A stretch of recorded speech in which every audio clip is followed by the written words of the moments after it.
नमस्कार दोस्तों, आप सभी का स्वागत है। आपके अपने YouTube चैनल मानव जीवन में दोस्तों लाइफ में सभी आगे बढ़ना चाहते हैं और लाइफ में आगे बढ़ने के लिए हमें रोज ही कुछ नया सीखना चाहिए और आगे बढ़ना चाहिए। तो चलिए आज की प्रस्तुति शुरू करते हैं। श्री शिवाय नमस्तुभ्यम। हर हर महादेव। दोस्तों, पूज्य गुरु जी ने अभी अपनी कल की शिव महापुराण की कथा मैं शुक्रवार नवमी के दिन किया जाने वाला एक दीपक और हल्दी का एक ऐसा विशेष उपाय बताया है जो उन्होंने आज तक अपनी किसी भी कथा में नहीं बताया है। पूज्य गुरु जी ने कहा कि जब आपके हाथ तंग चल रहे हो, जब रुपये पैसे कहीं से प्राप्त ही ना हो पा रहे हो, जीवन में चारों तरफ से सिर्फ और सिर्फ परेशानियां आ गई हो, उनसे बाहर निकलने का कोई रास्ता ना दिखाई दे रहा हो, तो 4 जुलाई 2025 शुक्रवार नवमी के दिन कर लेना एक हल्दी दीपक वाला यह उपाय होगी। हर मनोकामना पूरी मिलेगी, सभी दोषों से मुक्ति, इतना धन आएगा कि संभाले नहीं संभलेगा। माता लक्ष्मी जी और महादेव जी के आशीर्वाद से पूरे साल धन बरसता रहेगा। दोस्तों, जैसा कि आप सभी लोग जानते हैं कि 4 जुलाई 2025 यानी शुक्रवार को पड़ रही है आषाढ़ महीने की नवमी तिथि। और दोस्तों, यह वह तिथि है जो आषाढ़ महीने में पड़ने वाली सबसे बड़ी और आषाढ़ महीने की पहली नवमी तिथि है, क्योंकि यह शुक्रवार के दिन पड़ रही है और हमारे हिंदू धर्म में इसका बहुत ही बड़ा और विशेष महत्व होता है। पूज्य गुरु जी ने कहा है कि अगर कभी भी मौका लग जाए और आषाढ़ महीने की नवमी तिथि शुक्रवार को पड़ जाए तो आप लोगों को सिर्फ और सिर्फ एक हल्दी दीपक वाला उपाय तो अवश्य ही करना चाहिए, क्योंकि इन दोनों तिथियों का संयोग बहुत ही कम आता है। इसी के साथ दोस्तों, गुरुजी ने कहा है कि जब भी आषाढ़ महीने की नवमी तिथि पड़े तो आप लोगों को सिर्फ और सिर्फ एक हल्दी दीपक वाला उपाय तो अवश्य करना चाहिए। यह उपाय इतना खास है कि अगर आपने सही मुहूर्त पर सही क्रिया अनुसार एक दीपक और हल्दी वाला यह उपाय कर लिया, जो प्राचीन काल के समय का महाउपाय है, तो मान के चलिए दोस्तों, महादेव जी के आशीर्वाद से आपके जीवन का कितना ही बड़ा दुख हो, उससे आपको मुक्ति मिल जाएगी। आपकी कोई भी मनोकामना हो, मान लीजिए आप नौकरी की तैयारी कर रहे थे तो आपकी नौकरी लग जाएगी, आपका बंद पड़ा व्यापार चल पड़ेगा। और दोस्तों, आप जिस बीमारी से आप बहुत दिनों से परेशान थे, उस बीमारी से आपको मुक्ति मिल जाएगी। आपके जीवन में धन आना शुरू हो जाएगा, आपके जीवन में धन आने के नए नए रास्ते खुल जाएंगे और मान के चलिए दोस्तों, फिर आपको किसी भी प्रकार की परेशानी का सामना नहीं करना पड़ेगा। इसीलिए दोस्तों, 4 जुलाई शुक्रवार नवमी के दिन आप लोगों को इस वाले उपाय को जरूर कर लेना है। भले ही आपने पूरे साल भर इस उपाय को ना किया हो, पर अगर आपने इस आषाढ़ महीने में पड़ने वाली नवमी के दिन अगर इस वाले उपाय को कर लिया तो आपको इस उपाय को करने का वह फल मिलेगा जिसकी आपने कभी कल्पना भी नहीं करी होगी। इसीलिए आप लोग इस हल्दी वाले उपाय को एक बार जरूर कर लेना, ताकि आप लोगों के हाथ से यह मौका ना जा सके और आपको इस उपाय को करने का फल मिल सके। दोस्तों, यह उपाय पंडित जी ने अपनी अभी की ही शिव महापुराण की कथा में बताया है, जो इस उपाय को आज हम आपको बहुत अच्छे से समझाने वाले हैं। इस वीडियो को देखने के बाद इस उपाय को समझने के लिए आपको कोई और वीडियो को देखने की जरूरत नहीं पड़ेगी। तो दोस्तों, इस उपाय को आपको कैसे करना है, कब करना है, कहां पर करना है और उपाय को करते समय आपको किन किन गलतियों को नहीं करना है और आपको किन किन बातों का ध्यान रखना है, ये सारी जानकारी हम आपको इस वीडियो में देंगे।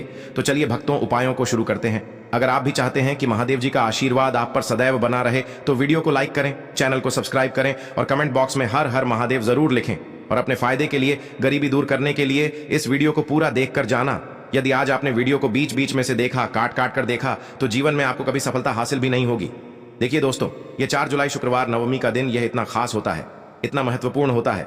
देखा गया है कभी कभी बड़े बड़े पूजा पाठ अनुष्ठान से जो मनोकामना पूर्ण नहीं होते, वह 4 जुलाई दुर्गा नवमी के दिन एक छोटे से उपाय करने से ही आपकी मनोकामना पूर्ण हो जाती है। अब हम समझते हैं इस वाले उपाय को हमें करना किस समय है। इस एक दीपक और हल्दी वाले उपाय को हमें इस शुक्रवार के दिन करना किस समय है। तो देखिए, इस उपाय को करने का जो समय है वह सुबह का समय है और शाम का समय भी है। अब देखिए, यहां पर हम मुख्य रूप से सुबह का समय नहीं बोलेंगे, क्योंकि 4 जुलाई शुक्रवार नवमी का दिन है और इस दिन प्रदोष काल के समय का बहुत महत्व होता है। बाकी अगर सुबह के समय भी करेंगे तो भी अच्छा होगा, उसमें कोई भी दिक्कत वाली बात नहीं है। तो चलिए जानते हैं इस विशेष उपाय के बारे में। लेकिन उससे पहले एक प्रार्थना, अगर आप इस चैनल पर नए हैं तो आप इस वीडियो को लाइक करें, चैनल को सब्सक्राइब करें और कमेंट बॉक्स में आप अपनी राशि या अपना नाम जरूर डाल दें, क्योंकि हम राशि से जुड़ा भाग्य भी बताते हैं और भाग्य में चल रही परेशानियों को दूर करने के लिए वह आसान से आसान उपाय भी बताते हैं। तो चलिए अब हम अपने सबसे पहले उपाय की बात कर लेते हैं। देखिए, हम सभी के घरों में माता तुलसी का पौधा अवश्य ही होता है। तो देखिए, हमें तुलसी जी के पौधे से सबसे पहले तो 3 पत्ते तोड़ने हैं। देखो, एकादशी वाले दिन आपको तुलसी के पत्ते नहीं तोड़ने हैं। तो देखिए, तुलसी जी के आपको 3 पत्ते तोड़ लेने हैं और इन तुलसी जी के पत्तों को तोड़ने के बाद आपको एक चुटकी हल्दी भी अपने साथ में लेनी है। हल्दी के अंदर आपको जल मिलाकर के पेस्ट के रूप में तैयार करना है और इसी के साथ में आपको एक दीपक भी लेना होगा। दीपक आप मिट्टी का भी ले सकते हैं, आटे का भी ले सकते हैं और इस दीपक में आपको शुद्ध घी डाल करके इसमें आपको लंबी रुई की बाती का प्रयोग करना है। देखिए दोस्तों, आपके पास है 3 तुलसी जी के पत्ते हैं। तो पहला जो तुलसी जी का पत्ता है उस पर आपको सबसे पहले तो जो आपने हल्दी ली है उसकी एक बिंदी लगानी है। और पहला जो तुलसी जी का पत्ता है, आपके घर में भगवान विष्णु का चाहे कोई सा भी स्वरूप हो, चाहे लड्डू गोपाल जी का स्वरूप हो, या फिर भगवान कृष्ण की आपके मंदिर में प्रतिमा हो, या फिर भगवान श्री राम की प्रतिमाएं, उनके सामने आपको पहला तुलसी जी का पत्ता अर्पित करना है। अब देखिए दोस्तों, आपके पास जो 2 तुलसी जी के पत्ते हैं और आपके पास जो एक दीपक है, इन्हें आपको लेकर के पहुंचना है अपने ही घर में तुलसी जी के पौधे के पास में। देखिए, सबसे पहले तो आपके पास जो 2 तुलसी जी के पत्ते हैं उन पर भी आपको हल्दी की एक एक बिंदी लगानी है और उन दोनों ही तुलसी जी के पत्तों को आपको अपने घर में तुलसी जी के पौधे के वहां पर ही अर्पित कर देने हैं। और इस प्रकार से यह दोनों पत्ते भी तुलसी जी के पौधे के पास में अर्पित करने के बाद अंत में जो आपके पास एक लंबी बाती का दीपक है, इसे आपको तुलसी जी के पौधे के पास में ही प्रज्वलित कर देना है। जो भी व्यक्ति अपने ही घर पर इस प्रकार से तुलसी जी के 3 पत्तों का यह उपाय कर लेता है तो उसका परिवार हमेशा खुश रहता है, उसके परिवार में कभी भी कोई भी संकट उत्पन्न नहीं होता है और यदि आपके घर में जो भी गृह क्लेश है वह भी समाप्त होते हैं। तो इस प्रकार से यह सुंदर सा उपाय करना है। अब बात करते हैं अगले उपाय की। देखो, यदि आपके जीवन में आर्थिक संकट बहुत अधिक हो रहे हैं, धन की समस्या लगातार जीवन में बनी हुई है, एक एक रुपयों को प्राप्त करने के लिए आपको बहुत अधिक मेहनत कर रहे हैं, तो आज रात्रि में सोने से पहले आपको हो यह एक चमत्कारी दीपक का उपाय अवश्य करना है। या फिर यदि आपका जो व्यापार है, बिजनेस है, दुकान है, वह अच्छे से नहीं चल पा रही है, तो आज रात्रि में इस विशेष दीपक का उपाय आपको अवश्य करना चाहिए। देखो दोस्तों, दीपक हमारे घर में सभी नकारात्मक शक्ति को बाहर करता है। यह उपाय आपको साल में केवल एक बार करने का ही मौका मिलता है। देखिए, इस उपाय के लिए आपको तुलसी जी की जो सूखी लकड़ी होती है उसे ले लेना है। देखिए दोस्तों, यदि आपके पास पुरानी तुलसी जी की लकड़ी है तो उसे आप ले सकते हैं, और यदि आपके घर में तुलसी जी जो लकड़ी है वह सूखी हुई है तो उसकी लकड़ी आप तोड़ करके इस्तेमाल कर सकते हैं। लेकिन आपको ध्यान रखना है कि सूर्यास्त से पहले पहले ही आपको यह जो तुलसी जी की लकड़ी है इससे अवश्य ही तोड़ लेना है। तो इस उपाय के लिए आपको सबसे पहले तो एक मिट्टी का दीपक लेना होगा, चाहे तो आटे का दीपक भी ले सके, क्योंकि आटे का दीपक सभी दीपक में सर्वोत्तम माना गया है। इस दीपक के अंदर आपको शुद्ध घी का प्रयोग करना होगा और इससे दीपक के अंदर आपने जो तुलसी जी की लकड़ी ली है उसे भी रख देना है। लेकिन ये जो तुलसी जी की लकड़ी है इसमें आपको चारों तरफ अच्छे से घी लगा लेना है। देखिए, गुरु जी ने बताया है कि जो तुलसी जी की लकड़ी है, यदि आप उपाय करते हैं और बहुत ही शीघ्रता से जल जाती है, तो इसके लिए आपको एक कार्य करना है। आपको थोड़ी सी रुई ले लेनी है और उस रुई को आपने जो तुलसी जी की लकड़ी ली है उस पर अच्छे से चारों तरफ लपेट देनी है। तुलसी जी की लकड़ी के ऊपर रुई लपेटने के बाद इसे आपको पूरा घी के अंदर डुबो लेना है। अब इसे आपको बाती के रूप में प्रयोग करना है। अब दोस्तों, इस दीपक को आपको प्रज्वलित कहाँ करना है? तो इस दीपक को आपको या तो भगवान विष्णु के सामने प्रज्वलित करना होगा, या फिर आपको भगवान श्री राम के सामने प्रज्वलित करना होगा, या फिर भगवान कृष्ण के सामने, यानी कि भगवान विष्णु के जो भी अवतार हैं उनके सामने आप ये दीपक प्रज्वलित कर सकते हैं। या फिर आप इस दीपक को माता तुलसी जी के सामने भी प्रज्वलित कर सकते हैं। पूज्य गुरु जी ने बताया है कि जो भी व्यक्ति इस प्रकार से तुलसी जी की डंडी से यह दीपदान कर देता है उसके जीवन में कभी भी धन की समस्या नहीं होती है। इसीलिए आपको यह पूरे साल में केवल एक बार ही मौका मिलता है। इस उपाय को करके देखना, आपकी सभी इच्छाएं जरूर पूर्ण होंगी।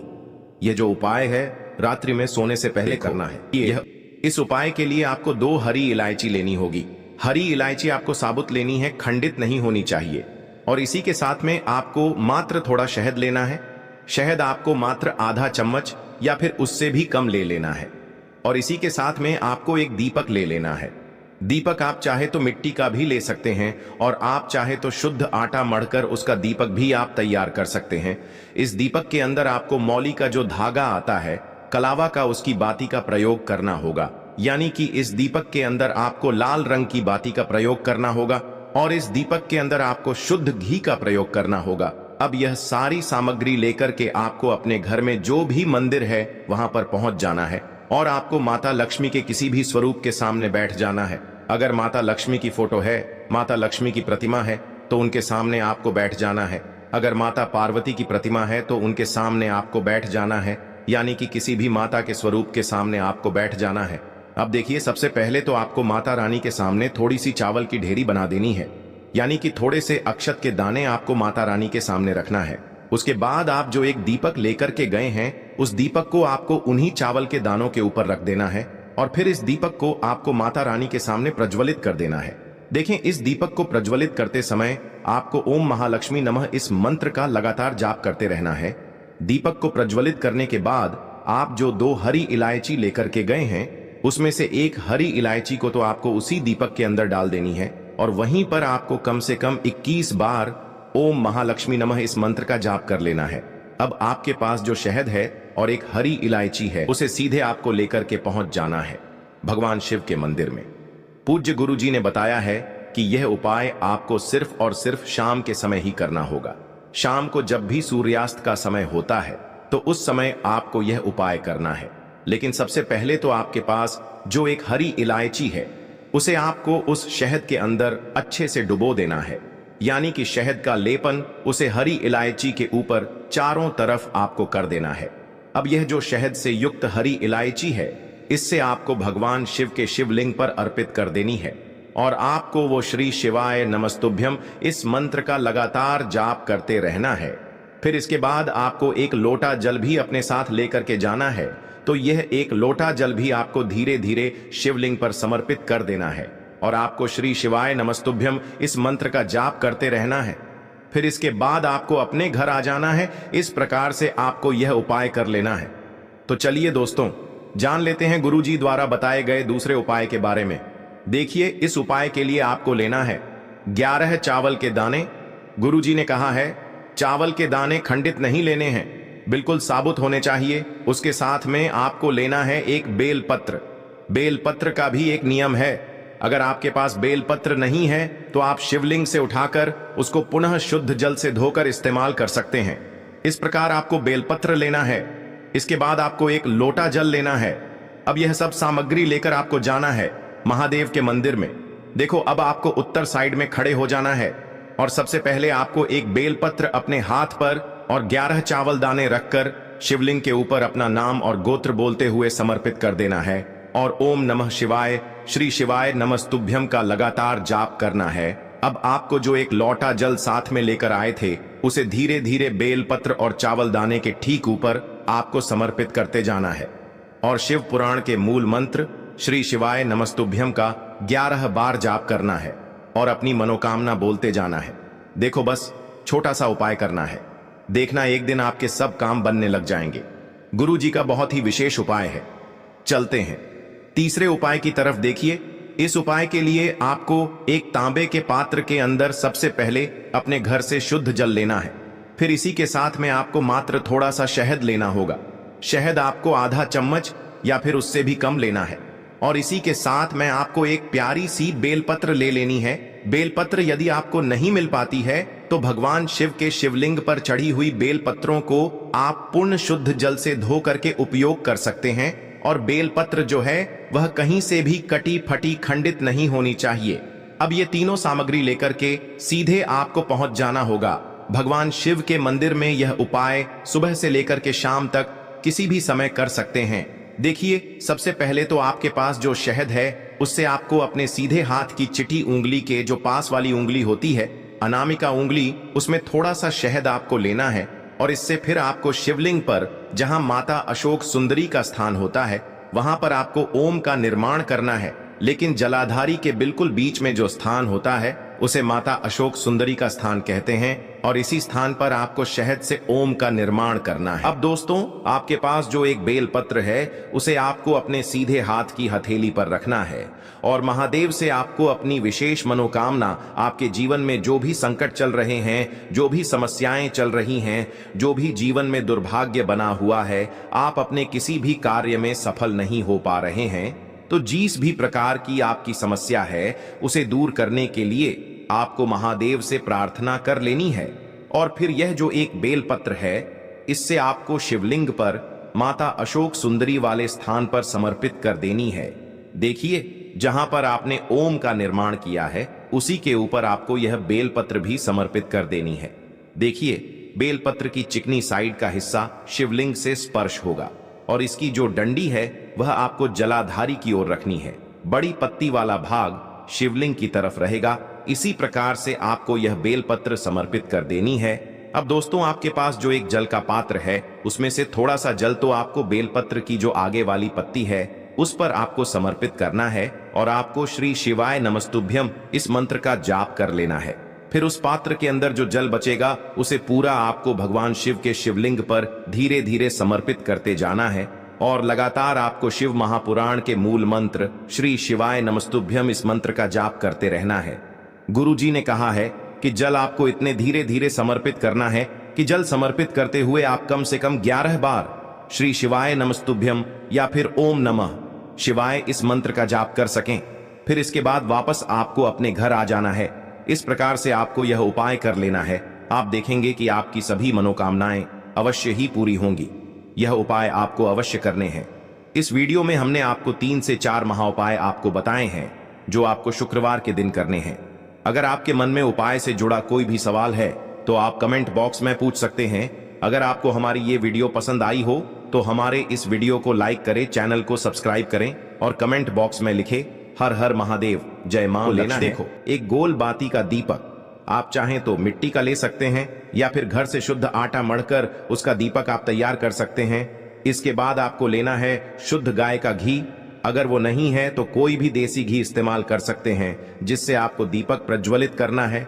देखो, अब ये सब सामग्री लेकर आपको जाना है प्रदोष काल में आपके घर पर तुलसी जी के घेरे के पास में। देखो, ये उपाय तो आपको अवश्य करना है। देखो, वहां पहुंचकर सबसे पहले वो दीपक आपको प्रज्वलित कर देना है और ओम नमो भगवते वासुदेवाय नमः का 11 बार जाप करना है। उसके बाद आपको अपने सीधे हाथ में थोड़ी हल्दी लेकर उस दीपक में अपना नाम और गोत्र बोलते हुए डाल देना है। उसके बाद माता लक्ष्मी से आपको प्रार्थना करना है कि हे महालक्ष्मी, हमारी सभी दुख तकलीफों को दूर करो। हे महादेव, हमारे सब दुख कष्टों को खत्म करो। इस भावना से आपको ये उपाय करना है। चलिए अब बात कर लेते हैं। आपको लेना है 11 चावल के दाने। गुरु जी ने कहा है चावल के दाने खंडित नहीं लेने हैं, बिल्कुल साबुत होने चाहिए। उसके साथ में आपको लेना है एक बेलपत्र। बेलपत्र का भी एक नियम है, अगर आपके पास बेलपत्र नहीं है तो आप शिवलिंग से उठाकर उसको पुनः शुद्ध जल से धोकर इस्तेमाल कर सकते हैं। इस प्रकार आपको बेलपत्र लेना है। इसके बाद आपको एक लोटा जल लेना है। अब ये सब सामग्री लेकर आपको जाना है महादेव के मंदिर में। देखो, अब आपको उत्तर साइड में खड़े हो जाना है और सबसे पहले आपको एक बेलपत्र अपने हाथ पर और 11 चावल दाने रखकर शिवलिंग के ऊपर अपना नाम और गोत्र बोलते हुए समर्पित कर देना है और ओम नमः शिवाय श्री शिवाय नमस्तुभ्यं का लगातार जाप करना है। अब आपको जो एक लोटा जल साथ में लेकर आए थे उसे धीरे धीरे बेलपत्र और चावल दाने के ठीक ऊपर आपको समर्पित करते जाना है और शिव पुराण के मूल मंत्र श्री शिवाय नमस्तुभ्यं का 11 बार जाप करना है और अपनी मनोकामना बोलते जाना है। देखो, बस छोटा सा उपाय करना है, देखना एक दिन आपके सब काम बनने लग जाएंगे। आज के लिए बस इतना ही इस वीडियो में दी गई जानकारी। अगर आपको अच्छी लगी हो तो प्लीज हमारे चैनल मानव जीवन को सब्सक्राइब करें, लाइक करें और हमारे वीडियो में अंत तक बने रहने के लिए धन्यवाद।